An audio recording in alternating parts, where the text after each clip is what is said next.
it set up on my Instagram live real quick. You can start your Instagram. That what you said?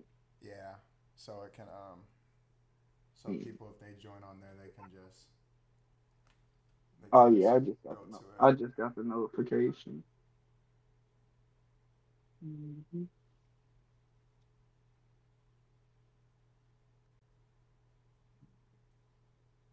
These handles. Join on these handles to hear us to hear us both. Hey, if y'all joining here on the Instagram live, go join on these handles that y'all see for the Twitch or for YouTube, and you can watch it live. You can hear both me and Trey. Join on these handles to hear both me and Trey.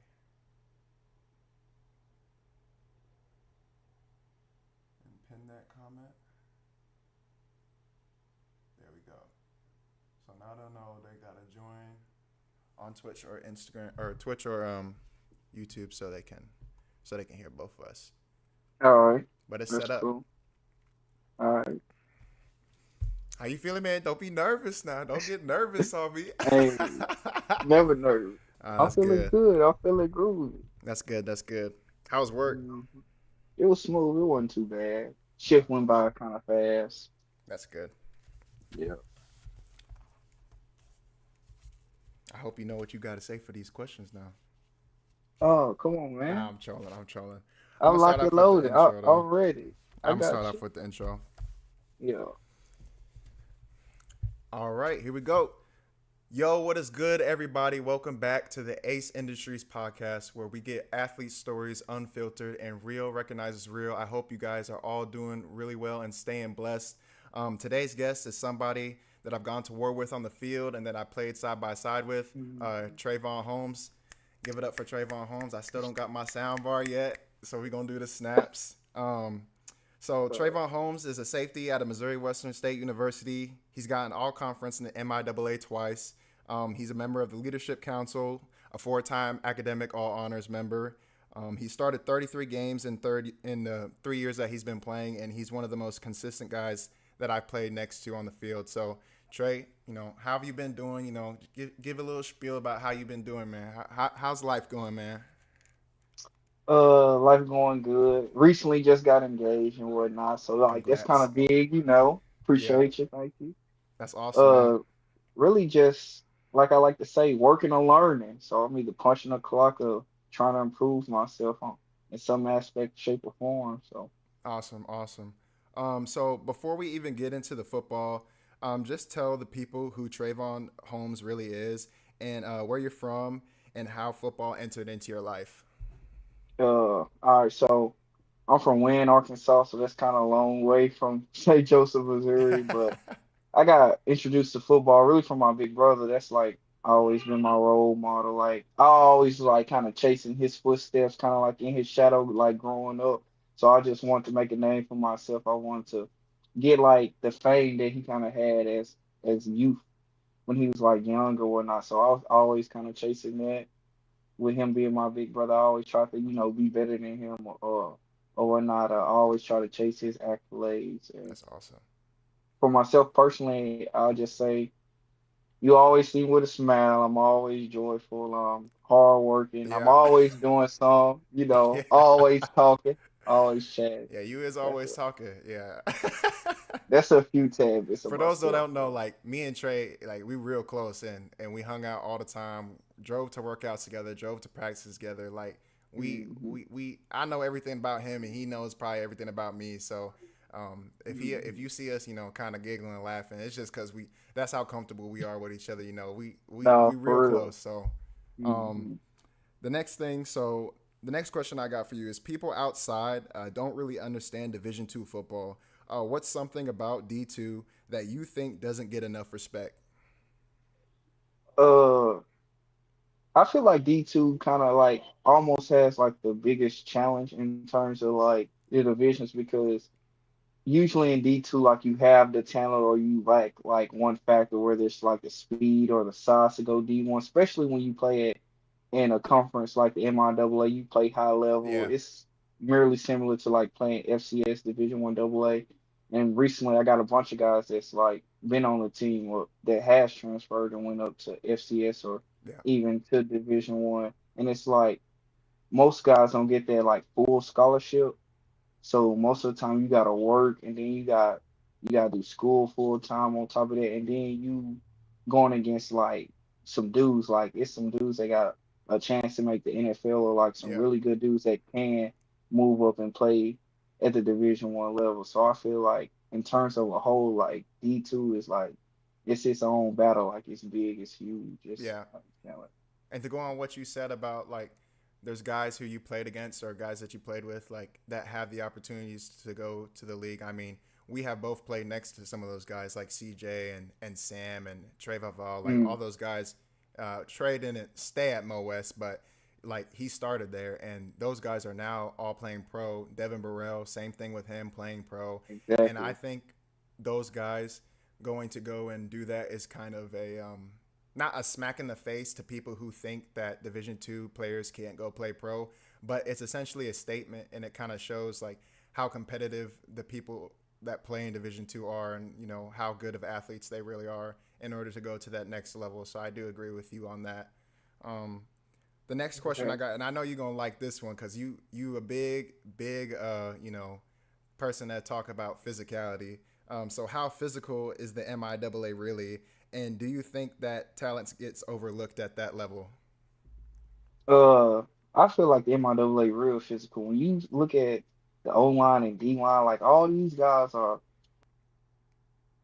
Oh, it looked like the collab cam just went out, y'all. His collab cam just went out. Hold on. Let's get it back in. Hold on. Technical difficulty. I can see you now. What happened? I don't. Yeah, with You me. just like you just lagged out. But here we'll Oh, go that back. was We'll go back from the beginning. We'll go back from the all right. beginning. That was kind of crazy. Yeah, I know. It's okay. That's why it's good though that it's on live stream because I can if when I go to put that on the video I can edit it so it don't matter. Yeah. But I'm gonna ask you Uh, again. So, how physical is the MIAA really, and do you think that talent gets overlooked at that level? uh, MIAA is real physical.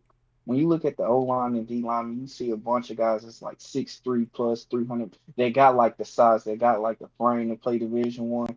You look at two in the MIAA, there's a lot of D1 bounce back guys. Like you see the size, like people, if you just went off of measurables, you'd be like, dang, this guy's like a Division One guy. So you see that across the Yeah, board, a bunch of strong six guys. Like for example, like we played UCO last game of the year. They had three running backs, 6'2", 220. yeah, Three running backs on one yeah. on one UCO has roster. they That's had like, some big backs. I remember. I yeah. remember them. So yeah, it's real physical, and you play a brutal schedule because like most conferences, they don't play like 11 games. Like in the MIAA, you playing 11 games, and it ain't like a talent disparity as it Yeah, is in like other leagues. I feel like if you go from the top down, like we the most talented yeah, conference and whatnot. yeah. Where Every other team in the other MIAA is conferences good. are, yeah, whereas other conferences they just got like they heavy hitters and Yeah, whatnot. absolutely. So Yeah. No, I completely agree with that because in the MIAA, you got Missouri Western, you got UCM, you got Northwest, you got Pitt State, you got Northern State University. Now, I mean, they were kind of not necessarily the laughing stock, but they weren't really that good hmm the past 4 years when we played or when you played there, and the 2 years that I was playing there, they weren't really that good until that new staff came in from whatever was it a Division 1 school that I can't even remember where that staff came the from. head coach used to be Division One, but he Yeah, his last go around was JUCO. yeah. So and He was and like an OC. after that coaching change, I mean, they just started balling. I mean, the year we Hmm played them before, I mean, we beat them like 50-7 or 50 something to Yeah, it was. I 14. remember 44 to 0 or Yeah. something at And then one the point. next year we won by 1 point when they got that new staff. It was a complete turnaround. And like even Yeah. schools like Missouri Southern and those schools like that, I mean, just because they're not, necessarily always in the winning column and Kearney and, hmm all those schools aren't in the winning column in the MIAA, it doesn't mean that you go into that game thinking, oh, this is going to be easy win. You got to go balls to the wall every single one of those games because all those guys and all those programs have really good talent and really good players. So I completely agree with you on that part. Hmm. This next question is more about you. So, you started for 33 games in the 3 years that you played at MWSU, and you became an All MIAA player twice. That's not luck, and that happens with trust, preparation, and consistency. So, what did it take mentally for you to stay ready every week and be that dependable guy for your coaches and for your team? I feel like you gotta have a reason why. My reason why was like I always was big on I want to prove someone wrong, whether they critique me, whether it was valid or not. I always had like kind of like a chip on my shoulder. I want to prove somebody wrong. And then the other fact is I just want to continuously prove I want to be the best. And I feel like once you reach a certain like status quo or whatnot, it's hard to stay at that status quo because like you the one being hunted at that time. Like you Yeah, not hunting at that time. So like yeah, once you get somewhere, it's harder to stay there because everybody gunning for you. So I always was big on I won't let somebody outwork me. Like yeah, if I'm doing this, somebody else doing this. So I always kind of had that in the back of my mind. Like okay, I'm doing this. It's other Division 2 players that do that. Like we all here at the same level. We got here yeah, for a reason and whatnot. Like what I'm doing not special. So kind of doing that, putting that in my head made it seem like all that extra work really wasn't special. It's like all these other guys doing extra work. So I gotta continuously try to chase more work in some shape or form. So yeah. No, absolutely. And like just to add to that, I mean, when we were both playing together, I remember how often we would work out and how often we would, just put in extra field work and do things like extra recovery and things like that. Just, not necessarily because we had to, but just because we wanted to. And you were always like the one to text us, like me and DG and all those guys that were in the DB room that like, let's go to the field, let's go to the workouts. And sometimes I really didn't want to. I'm not gonna lie. Like I was tired. I wanted to stay home. Like I had already got done working or I had got done doing something. But you wanting to be such a good player and such a consistent person kind of rubbed off on me.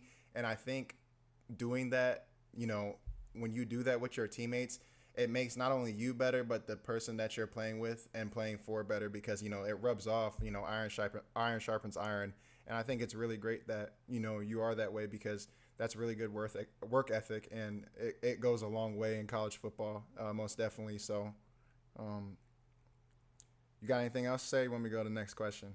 next question. All I right. just gonna say appreciate you though. Yeah, no problem, man. So over your career, you had 195 tackles, 5 picks, and 18 PBUs. Out of all those numbers and all those moments, what were you most proud of that came out of your career? I really was trying to chasing like the 200 tackle goal, I just know. kind of like be my brother. My brother play he played linebacker, so trying to chasing that tackle. Yeah, Really, I'd say that's probably my big. But I mean, maybe probably I don't.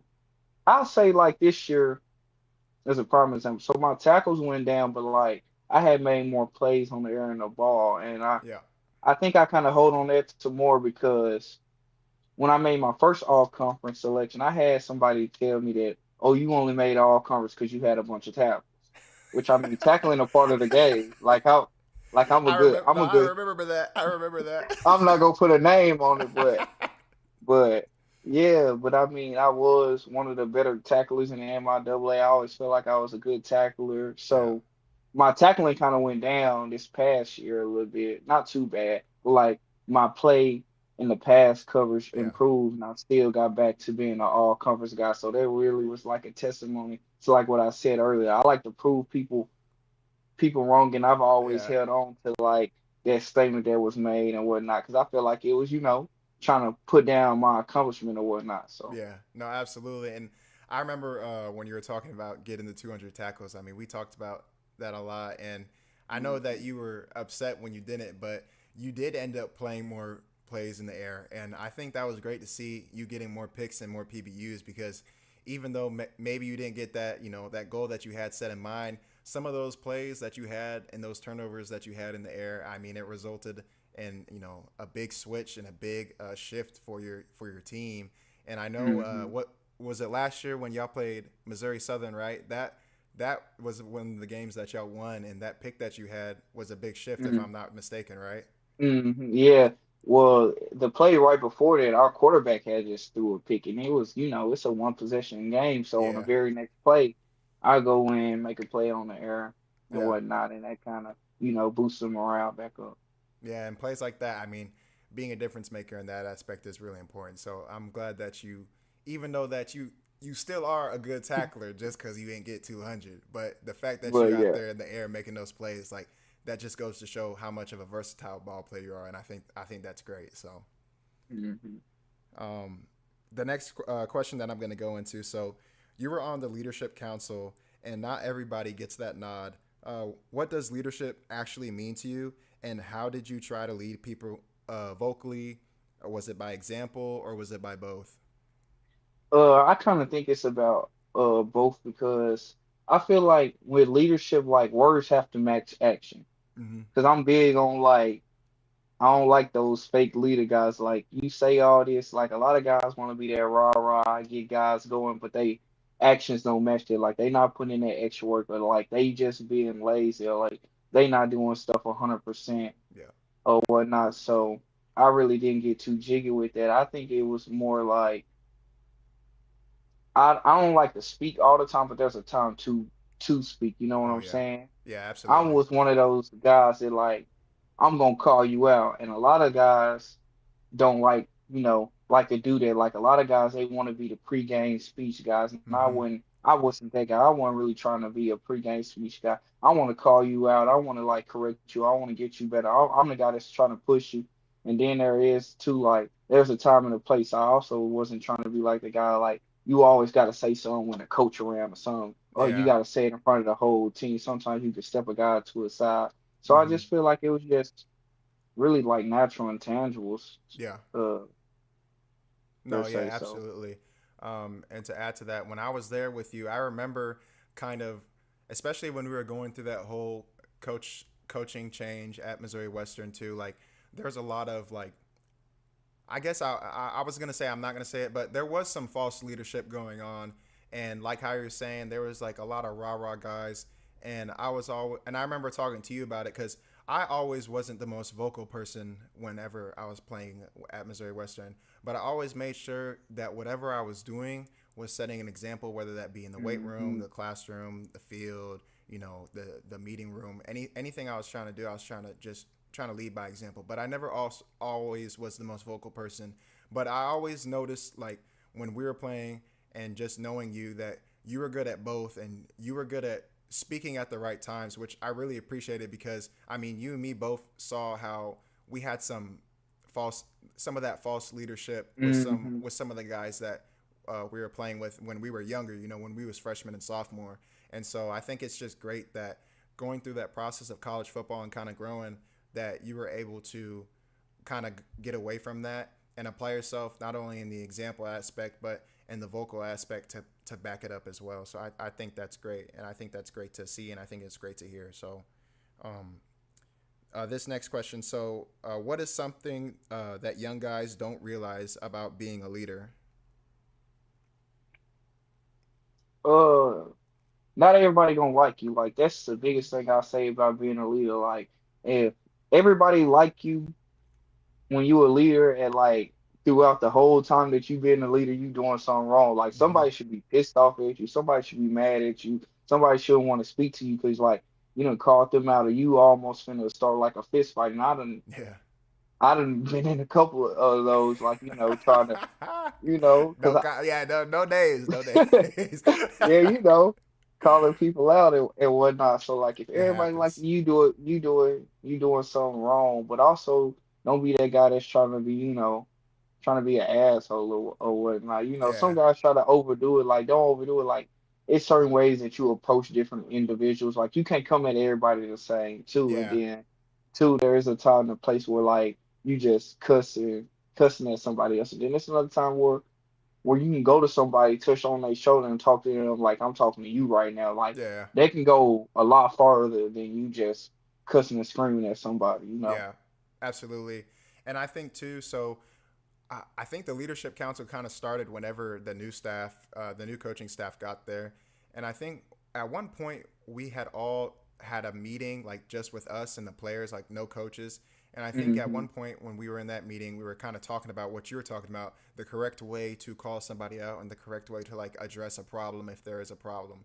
And I do Mm-hmm. remember that conversation, and I was really happy when we had it because it kind of showed like just the maturity level of like the team and the players and kind of how everybody would have been on the same page because like how you said you can't go to everybody the same way. I mean, if there's I don't want to say names, so I'm just going to put an example like if there's one of your D linemen and he's big and obviously he might have a big ego or a big persona, you don't want to come at him all up in his face cussing at him if he like missed a rep on bench or if he messed up a gap that he was supposed to be in. You want to try to get on him like not aggressively but like sternly telling him what he did wrong, but like telling Mm-hmm. him like, hey, like next rep or like next play or like let's fix this and let's move on from it and then leave it at that.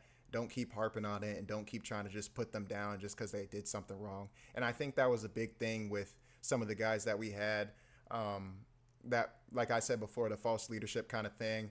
It wasn't really any, what's the word I'm looking for, there wasn't really any understanding of how to like approach those players because at the end of the day everybody on the football team is a young man. Everybody's around 18 to Exactly. 23 to 24 years old, so you can't just come at no young man in that type of tone because it can come off wrong. And Mm-hmm. if you do it correctly, sometimes it might end up being confrontational, but if you know what you're doing and you know how to diffuse the situation correctly and address the problem correctly, at the end of the day, it will get resolved. So I think it's great that you said that. Mm-hmm. Do Um, agree. also, another question, and this is the last question about leadership. So, how did your role change as you got older throughout the program? I felt like so me being a safety, like I already naturally kind of had like a leadership role because I kind of made call like I got the call and then we had a meeting. So like I'm trying to get everybody on the same page Mm-hmm. and the checks or whatnot. So I say it went from as I got older from like just being a leader in my position room because I was also one of the guys that kind of like knew the playbook Yep. the best. So like they kind of came to me. So being a leader just off of my position room, and then I feel like it just gradually goes to like the defensive side, and then eventually you kind of graduate to where you can chew out guys on the offensive side and like guys on all aspects of the game or whatnot, and being a vocal leader, being the one that can speak in front of the whole group and just Yep. not your position group to 10, 12, or however many guys you got, or just a defensive side unit and whatnot, but being a guy that can be a leader and say something in front of a hundred dudes and Yeah. whatnot. No, absolutely. That's great.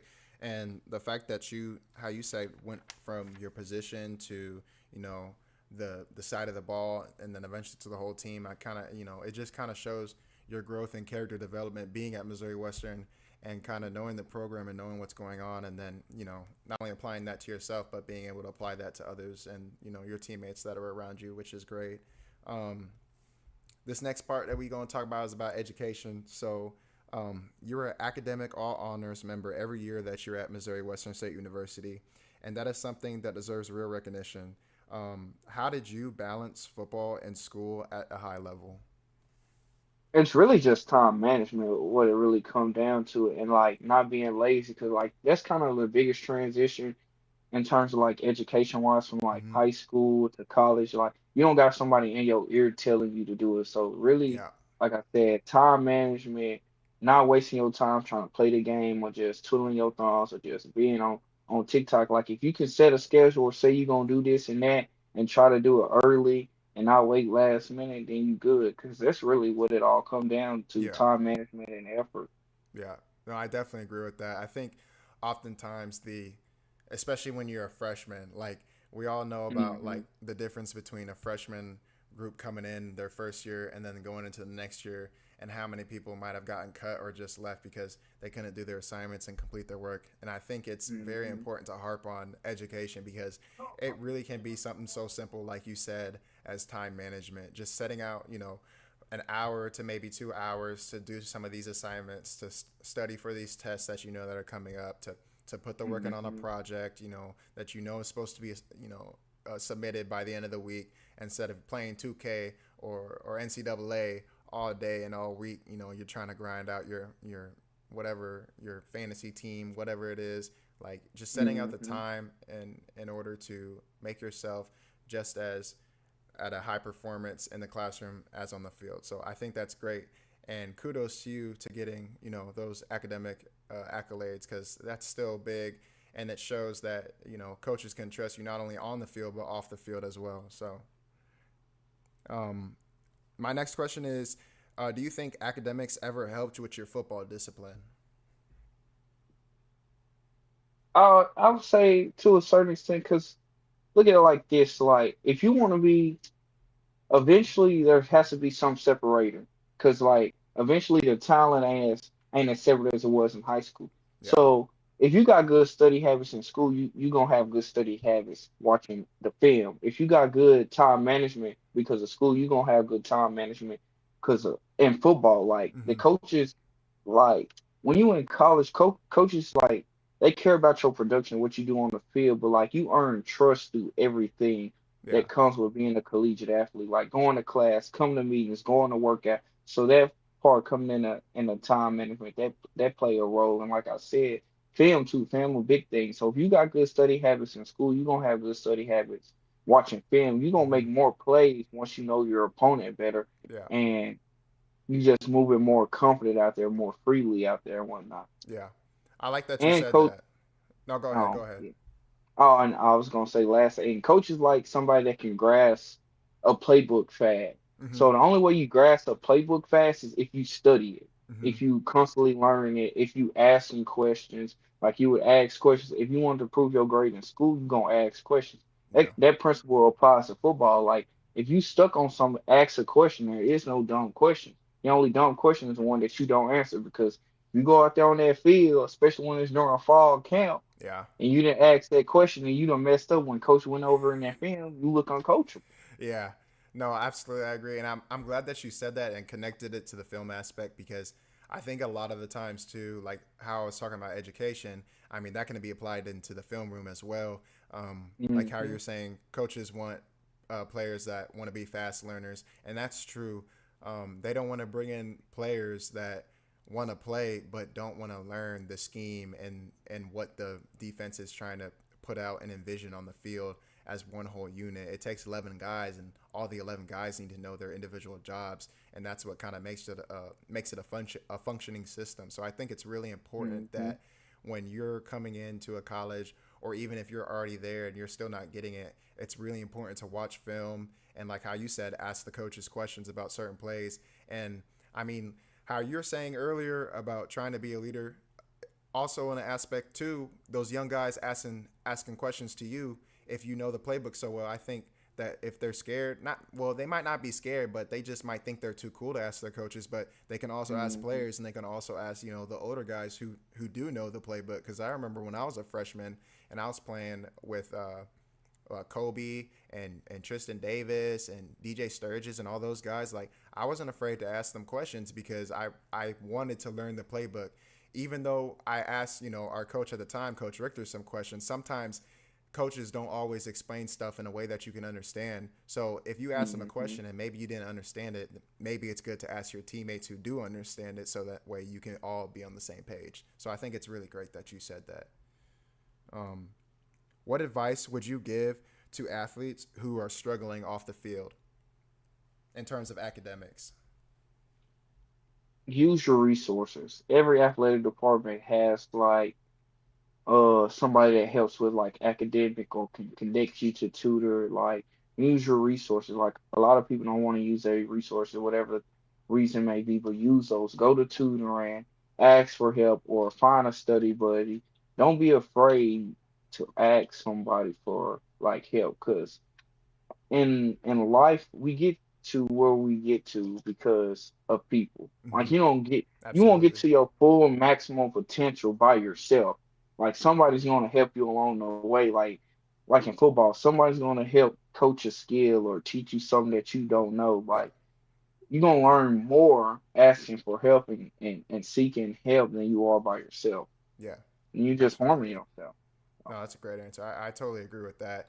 Like I was saying, use your resources, things like tutors, the study hall rooms, even teammates that are in the same classes that might understand it. I think Hmm. that's a great way to, you know, go into the right steps in order to start understanding how you need to apply yourself academically, especially if you're struggling, you know, off the field and trying to get your grades right so you can be eligible to play. Because I mean, you can be the greatest player in the world, but if you're not eligible by rule, you can't play. It don't matter if you don't have those grades. Hmm. You're not going to be able to step a foot on the field when the time matters on Saturday. So, um, my next question is: so you're currently done playing, but there's a chance with the new NCAA Division two rule that you could get another year. What is or what has this waiting period been like for you mentally?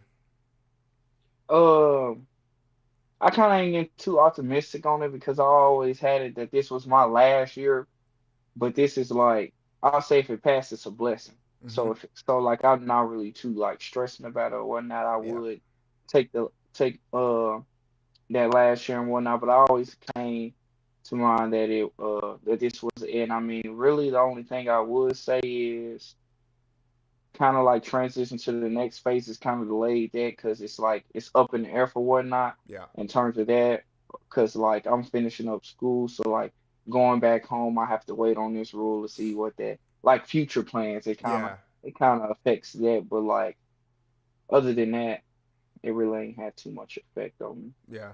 Still working out and still training just like you normally do, huh? me. Yep, stay ready so you don't get ready. Hey. um. Hold on. Let me take a second.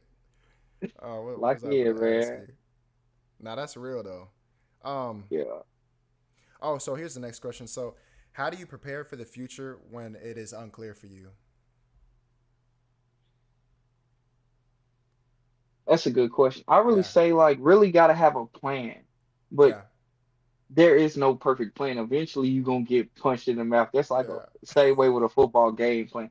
So Yeah. always have some backup or whatnot. Always be ready for something to go wrong. Like you ain't gotta be negative Nancy or whatnot, but always plan for something not to go your way. Always kind of have a plan, be a backup plan, and always have okay, have a little margin for error. Like if you have something that has to be precise to the T, granted it's mostly not gonna go through. So that's what Yeah. I say. No, that's a great answer. And, you know, always like how you're saying, stay ready so you ain't got to get ready.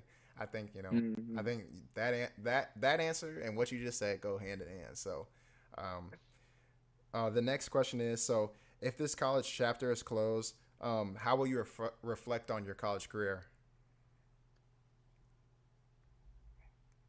I have no regrets. I think I have a good chance of making the Mo West Hall of Fame. I think I was a pretty good player and whatnot. Like the like the only two down things I say on my career is like there's a couple of coaching decisions that I didn't agree on in my career, but I can't, Yeah, I I can't can't control hold that. that back. Yeah. Can't control that or whatnot. But really thankful and blessed to have played the opportunity. I gave my all. I came out with no major injuries. Thank God for that. And Yep. yeah, That's awesome. great experience. I'm glad. Hey, I'm glad you're looking on it with no regrets, though. That's you know Mm. that's the biggest thing. Um, so this is my next question for you. So football gives you structure when you know when you're playing and when you're going through it. So when it's gone, things change. So who is Trey Holmes without football? Um, I'm trying to get back to being kind of like a nerd right now, because like football was always the second part of me. I always been back to a nerd, so like trying to Yeah, get back into like chess. I'm like reading. I mean, yeah, uh, Trey Holmes is a God-fearing man. I love people. yeah, I love to stay happy. I like to do things, and like I said, I'm either working or I'm learning. Like you gonna always see me try to chase a bag or like or I'm trying to learn or like I'm spending valuable time with my friends and my loved ones, and I feel like that's a yeah, testament to yeah. No, who I absolutely. am as an That's a individual. great answer. Absolutely. I completely agree with you. I just knowing you like I completely agree with you, you know, on a personal level. So what is next for you no matter what happens and pertaining to the whole thing with the extra year? Like you know, what's next for you no matter what? regardless, whenever my football, I want to play football at the highest level and for the longest I possibly can. So Hmm. whenever that closes, that closes. But when it's football over with, I want to be a physical therapist. I want to train like world class athletes. I want to train top dogs. I'm gonna stick to like sports, and I want to eventually open my own clinic and one day. And That's then awesome. my biggest goal is like I want to give the athletes like everything. Like Yeah. if you want nutrition, I got you. If you need to recover, I got you. If you need training, whether it's skill work or like speed training or weightlifting or whatnot, I want to encompass all that. I want to have the knowledge to do all that. And if I'm not very knowledgeable on that, I want somebody on my staff to do that. So once you Hmm. come to my place, I want you to say like, "Dang, you don't have to leave here. I can train you in every aspect, whether that's recovery, whether it's staying up to shape, or whether that's want to improve your skill set or improve your numbers in the weight room. I want you, or improve your dieting and how you eat. And I want you to be able to say, oh, I'm coming to Homes for that." So, Yeah, that's awesome. That's an awesome answer. And I'm glad mhm, that when you're talking about PT, you're not just talking about, the physical training aspect, training and weightlifting, but you're also talking about, field work aspect and recovery and dieting and all that stuff. I think that's mhm, great. And I know you personally, and I know you got a big heart and you want to see people succeed and you want to see people be better than, their original selves. And I totally can picture you, doing that and being successful and making mhm, successful athletes even more successful than they already are. So I can just see that, no doubt in my mind, I can see you doing that and being great at it. So I think that's a great answer. Um, thank what lessons from the game have carried on into your life? you. More lessons. I would say don't be a quitter. I feel like football just like it's the memories and like it helps build you and grow you as a Hmm. man because you go through some tough stuff. You got Yeah, to man up. yeah, Like ain't nobody out there. It's you. Like you got to man up. You gotta absolutely. make a sacrifice, and it shows you like when if you want to achieve something, if you really passionate about something, you have to sacrifice. You have to make compromises. You have to do something that you don't want to do, and I feel like that's probably the biggest takeaway out of that. And like instilling a work ethic in you. Like you Yeah, got to work for this dog. Ain't nothing handed to you. You got to work for yeah, this win. You got to work for this to be a starter. You got to work to move up on the depth chart or whatnot. And yeah. absolutely. No, I completely agree with you.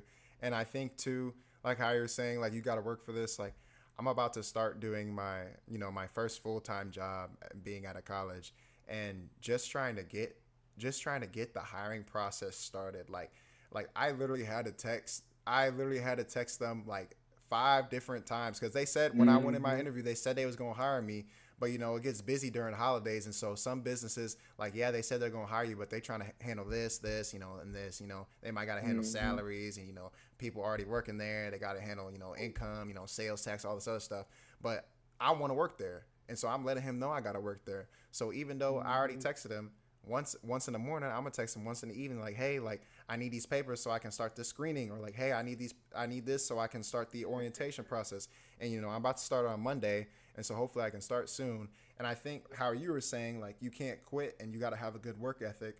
I think that football has taught me that in the same aspect, because I know when I go and do this job, like, I'm gonna give it my all and I'm gonna put my head down and try to be the best, service advisor compared to everybody Hmm. who I'm working next to. Not necessarily preying on their downfall or saying like, oh, they better not be better than me. I want to just be better than them in a sense of like they're gonna teach me how to do the job and I'm gonna learn and I'm gonna train. But after I do that, I'm gonna work and build off them and try to be the best possible employee, in that aspect. So I Hmm. think I think you're right. I think football, especially college football, I think it teaches a great work ethic, and I think it just really teaches you how to be, get down in that nitty gritty and just go out and do that thing. Because sometimes that's what you got to do, especially like if you got to make a play on the field, got to make a play in the classroom. Hmm. It don't matter. So I completely agree with you. Apply that pressure. You gotta apply that. Hey, you gotta. Hey, pressure makes diamonds. You know what I'm saying? Come on now. Okay, so this is the last thing. So one thing I always ask is when I have a guest is what is something that you would tell a younger safety or a younger DB if they're watching? Playbook. At the position of safety, like you will see guys that might not be the fastest, might not be the twitches, but if you know playbook, if you know the route tree, if you know concepts and whatnot, like playbook is a big determining factor, especially like at safety, but at any position. Yeah. When you come into college football, like there's not a big gap in talent, but there can be a big gap in football IQ. Yeah. And football IQ can take you very far. It can make you play faster. It can make you more confident. It can make you make more plays. No, So, absolutely. I completely agree with that. And I know in some of the last streams I had, even with the D linemen, I mean, they were saying some of the same things about how important the playbook is.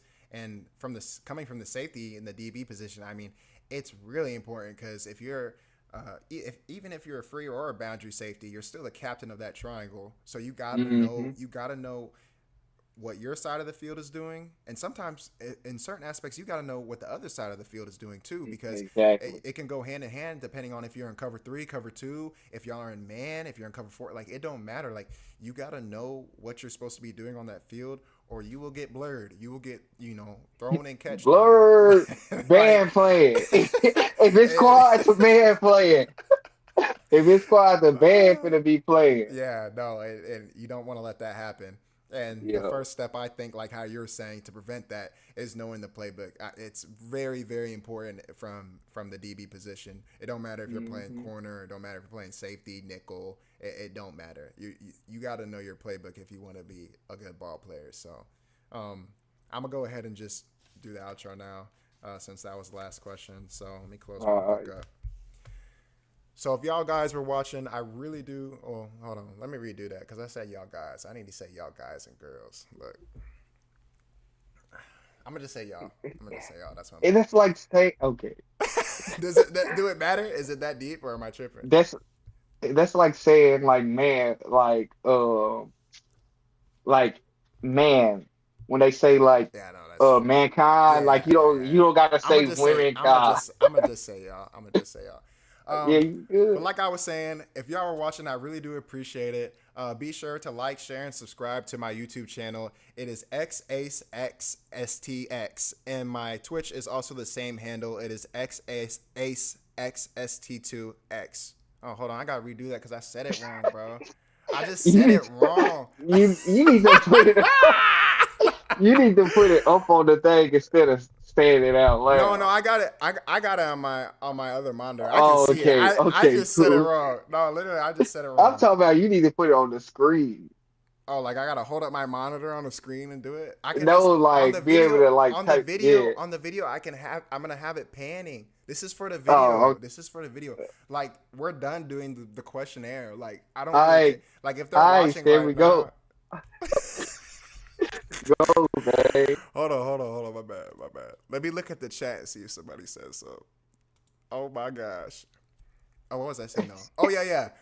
Be sure to like, share, and subscribe to the YouTube channel. It is XAceXSTX, and the Twitch is also the same handle. It is XAceXSTX. Be sure to like and follow that Twitch handle too as well. Like I said, if y'all are watching, I really do appreciate it. I know Trey does too. Continue to hmm stay blessed and continue to stay active. And thank you guys so much. But yeah, now it's done. Now I got the video part done. So somebody says Uh, something. Let me see if somebody said something on Instagram. I hope the people who joined on the Instagram actually like went ahead hmm to the live. Javer, yeah, Javeri's joined. Khalid, Malachi, Cam. There's a bunch of people you, that joined the live. you do this on your main or your Ace industry?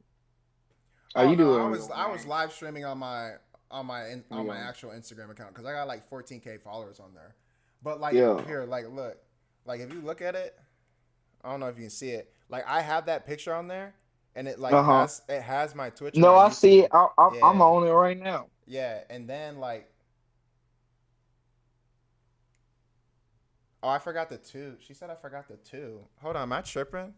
Maddie just texted me and said I forgot the two. Let me make sure I'm not tripping, bro. Like, I'm. Hold on. Let me Oh, you drop. tripping. Let me take it. Let me take it off of Instagram because I don't need that up no more. She might be right. I think I. Am I good to go? Cause my butt hurts sitting on this. Oh I'm no, sitting let me do on the the. outro. Let me do the outro. I did it wrong because I have the wrong picture up on here. Oh my god. Oh man.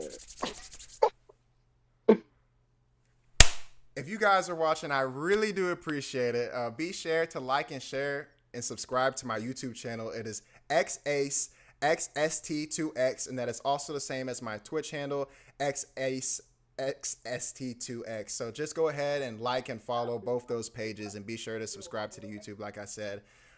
If you guys are watching, I really do appreciate it. Stay blessed and have a great rest of y'all evening. All right. I just had to fix that part. You good. You can go. All right, man. Nobody said nothing in the chat, so. Oh my! It took me 4 tries to do my outro. Thank you, Maddie. I love you. Thank you for texting me that. I have the wrong picture. I have the wrong picture on my thing. Oh, yeah, I got the wrong picture on my monitor. But I'm glad I was doing that on live. I'm glad you said something.